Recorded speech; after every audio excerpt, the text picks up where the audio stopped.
Épisode Quand la preuve devient code. Chapitre 1 L'orange et la machine. Une orange, une machine et 4 siècles entre les deux. Année 1611. Johannes Kepler regarde un marchand d'oranges quelque part en Allemagne. La pile est parfaitement régulière, classique, c'est celle qu'on retrouve sur tous les étals d'Europe. Et Kepler, qui n'est pas marchand de fruits mais astronome impérial, en tire une conjecture brève.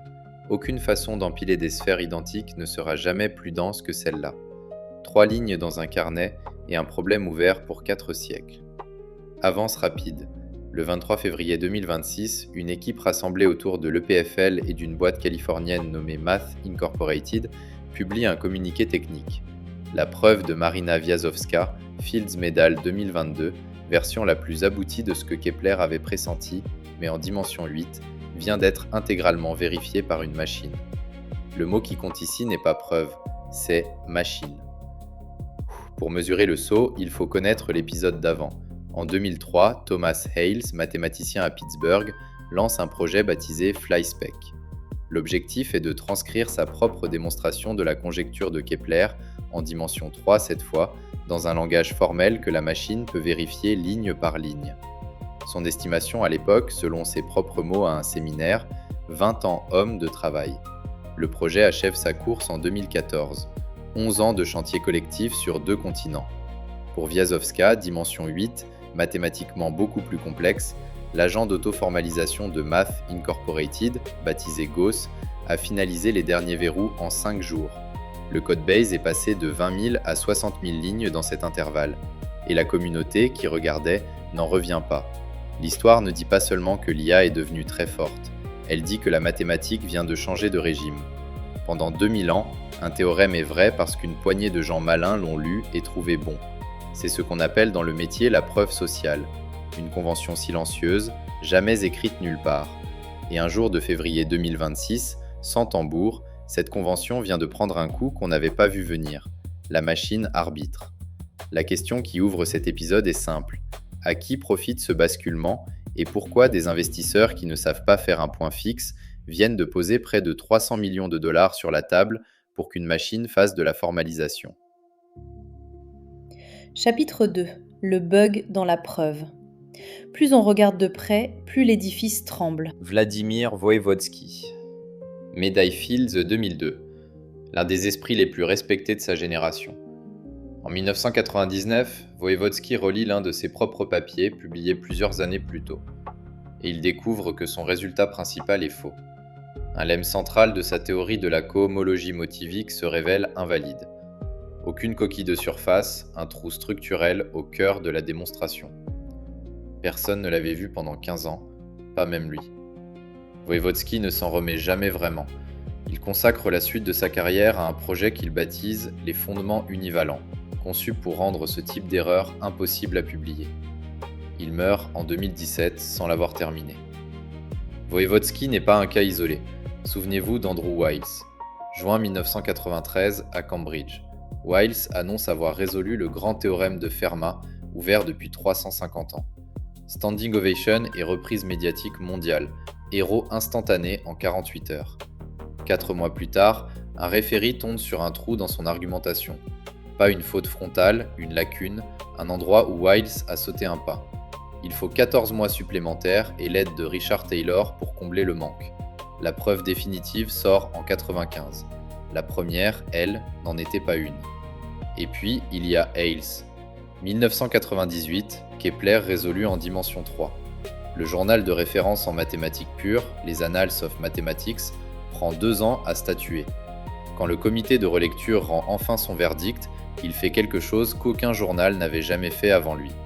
Il publie la preuve en précisant qu'il n'est convaincu qu'à 99%. C'est inédit dans l'histoire de la discipline. La méthode classique vient d'avouer qu'elle ne suit plus la complexité moderne. Ces 3 histoires racontent la même chose. La mathématique vit depuis Euclide sur un pari implicite. Le pari que des humains, en se relisant les uns les autres, finissent toujours par attraper les erreurs. La méthode fonctionnait quand une preuve faisait 40 pages, quand elle en fait 700, comme chez Wiles, ou qu'elle dépend de vérifications numériques sur des centaines de milliers de cas, comme chez Hales, le pari devient une fiction confortable. Et c'est exactement ce que la formalisation en Lean rend visible. Lean, c'est un système où chaque pas de raisonnement est mécaniquement vérifié par un compilateur. On ne croit plus, on contrôle. Le théorème devient un objet binaire, vrai ou faux, sans intermédiaire interprétatif. Conséquence très concrète. Selon les statistiques publiques de la bibliothèque, Matlib, la base commune des théorèmes Lean, contient aujourd'hui environ 2,1 millions de lignes de code étalées sur 8000 fichiers. Chaque ligne est une certitude définitive et chaque ajout vaut un théorème de plus qu'on n'aura jamais besoin de revérifier. Une cathédrale numérique pousse à vue d'œil et la presse économique mainstream n'en parle pas. Le bug dans la preuve n'est pas une anecdote, c'est une condition de possibilité. Sans l'aveu collectif que la méthode classique vacille, la formalisation reste un caprice théorique. Avec cet aveu, elle devient une nécessité industrielle. Chapitre 3. On s'est trompé de héros. Ce n'est pas l'IA qui pense le mieux qui empoche le marché. Quand un grand modèle d'intelligence artificielle résout un problème de mathématiques olympiques, vous le savez, le titre passe en une de tous les médiathèques et on convoque les grands mots génie et AGI. Quand un agent d'auto-formalisation finit de transcrire la preuve de Vysovska en 5 jours, vous ne le savez pas. Quanta Magazine couvre, IEEE Spectrum suit et le reste du monde regarde ailleurs. Cette asymétrie d'attention est trompeuse, parce que là où va l'argent, ce n'est pas dans la première catégorie, c'est dans la seconde. Regardez les chiffres. D'après les données de levée publiées par Silicon Angel, Harmonic Artificial Intelligence a levé 295 millions de dollars en moins de 15 mois. La start-up a été cofondée en 2023 par Vlad Tenev. Vous le connaissez peut-être, c'est le patron de Robinhood. 3 tours enchaînés, de 75 millions en septembre 24 à 120 millions en novembre 25, avec une valorisation finale d'1,45 milliard de dollars. Le produit, baptisé Aristotle, est un modèle d'IA qui traduit du langage mathématique naturel vers du code Lean formellement vérifiable. Médaille d'or aux Olympiades internationales de mathématiques 2025. En face, Math Incorporated, l'auteur de Gauss qui vient de boucler Vysovska. Levée plus discrète mais investisseur tout aussi tier 1, et ce n'est pas tout.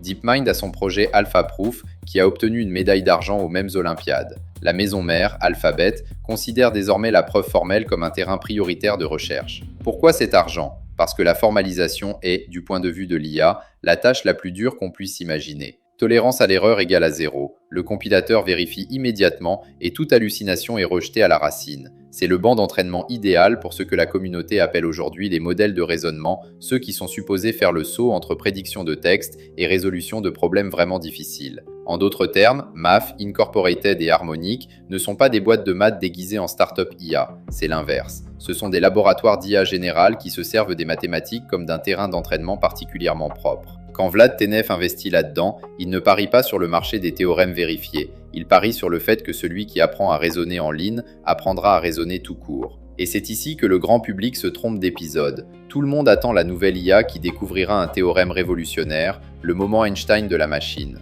Mais ce moment, s'il vient, viendra tard et il viendra une seule fois. Pendant ce temps, l'IA qui formalise s'attaque à des centaines de milliers de théorèmes par an. Elle audite et son audit passe à l'échelle. Imaginez la scène. Un mathématicien à Berlin publie un papier. Le lendemain, un agent d'IA prend le PDF, le traduit en Lean et signale 3 lemmes intermédiaires non démontrés au passage. La revue n'a pas encore commencé son cycle de relecture humaine. La machine a déjà rendu son verdict. Voilà ce qui arrive. Pas demain, cette décennie, et c'est exactement pour ça que les capitaux sont déjà en place.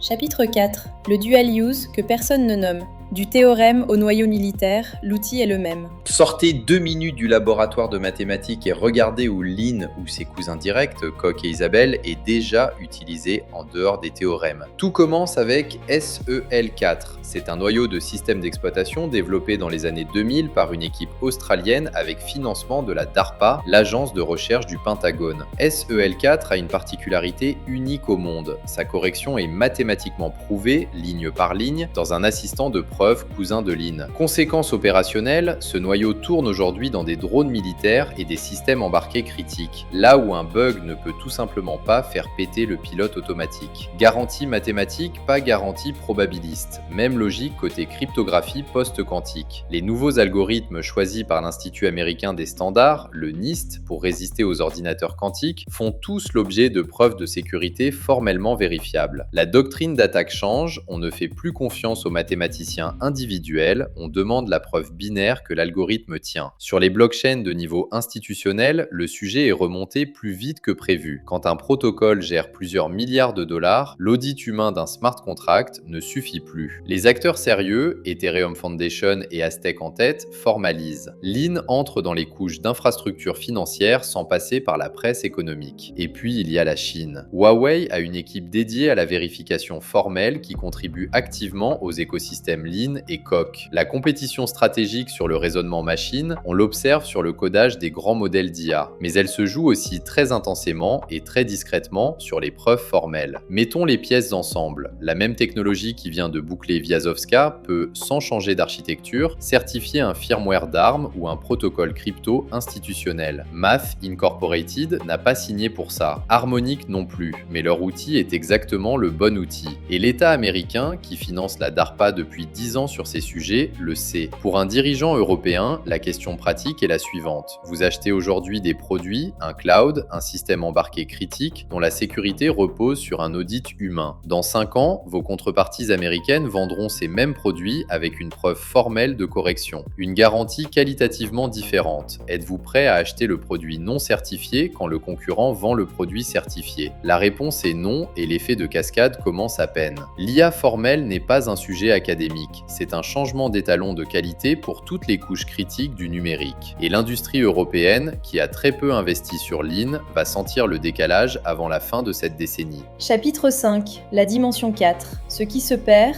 et ce qui s'ouvre. Reprenons le geste de Viazovska. Sa preuve sur papier est célèbre dans le métier pour une raison qui dépasse l'exactitude. Elle est belle. Elle construit ce qu'on appelle une fonction magique par intégration d'une série très subtile venue de la théorie des formes modulaires. Et cette fonction, comme par grâce, satisfait pile poil les conditions qu'il fallait. Les mathématiciens qui la racontent en séminaire ont les yeux brillants. Henri Cartan, le grand topologue français, disait des formes modulaires qu'elles étaient, je cite, « des objets si riches qu'on se demande comment ils peuvent exister ». Viazovska a fait apparaître l'une des plus belles. Cette beauté, dans la version Lean, n'est plus accessible. 60 000 lignes de code que personne ne lira jamais comme un texte. La preuve est devenue une boîte noire qu'on exécute. On a gagné la certitude, on a perdu la lecture. C'est la première fracture qu'ouvre la formalisation. Le théorème change de statut. Il n'est plus un objet de pensée partagée, il est un module logiciel qu'on importe. Matlib devient une infrastructure au sens où Linux est une infrastructure, avec ses mainteneurs et ses dépendances en cascade, contrôlées par une poignée d'acteurs qui en gardent silencieusement les clés.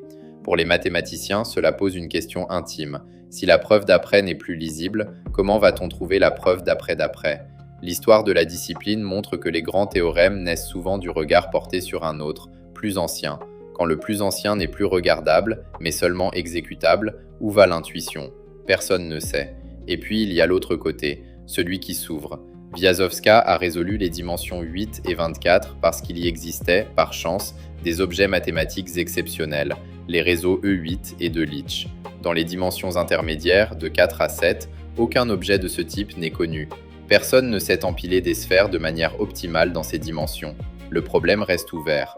Or, c'est exactement le terrain où une IA qui a digéré la preuve de Viazovska pourrait, peut-être, proposer des candidats pour la fonction magique manquante. Pas en cherchant à l'aveugle, mais en exploitant la structure formelle d'un théorème déjà prouvé. C'est ce que Quanta Magazine a baptisé en avril 2026 la révolution silencieuse des maths, le moment où l'IA passe de la vérification à la suggestion. Voilà la grille de lecture que cet épisode voulait poser. La preuve passe du texte au programme. Sa validation, autrefois sociale, devient mécanique. Et le mathématicien individuel n'est plus l'unité de production. Il rédige le cahier des charges qu'une machine exécute. L'IA, dans cette nouvelle économie, gagne sa place non pas par des coups d'éclat de découverte, mais par le travail patient d'audit que personne ne voulait faire. En 1611, Kepler regardait des oranges. En 2026, une machine vient de fermer la question qu'il avait posée, en 5 jours. La prochaine, en dimension 4, elle pourrait l'ouvrir toute seule. Et c'est là que l'histoire devient intéressante. Vous écoutiez Quand la preuve devient code. Merci d'avoir écouté jusqu'au bout. Si cet épisode vous a parlé, partagez-le.